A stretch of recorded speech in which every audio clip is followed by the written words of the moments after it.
We're here with CT, and I had a chance to talk a little NASCAR with CT, and as soon as you hear his accent, you'll know why, but a Jeff Gordon guy. Yes, sir, I am. I can't help it.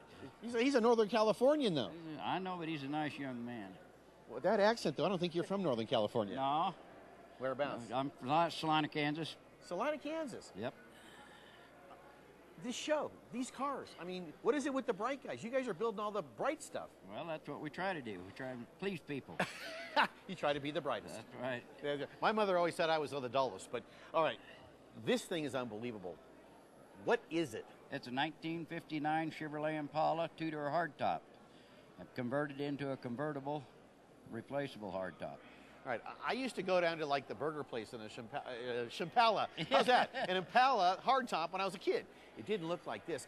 In round numbers, how many man hours, how many dollars to make it look like that?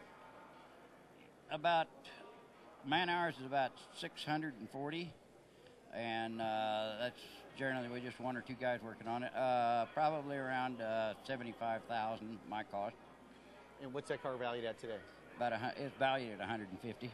Now, how many shows like this did you do? Did you do a circuit all around the country? Or? I am starting a circuit today. We drove it out of the shop, loaded it on our trailer, and drove it off, put it in here. All right, now a lot of the cars that we've talked about today on the program, people drive them. Yeah. You guys drive this? Yes, I sure do. Down to the supermarket? I'll be driving it to the Wichita, Kansas, to the Starbird show after the first of the year. And then maybe out to the racetrack in Kansas next year with a NASCAR race to watch Jeff Gordon. I hit Kansas City, too. All right. What do you think? You didn't win the championship. Close? You know. Yeah. What can I say? Yeah. You don't want to step on too many toes. But the Drive for Five is now back next year, so maybe you'll do it next year. You bet. All right. All right. CT's a Jeff Gordon fan, and he builds a beautiful car here on Race Central TV.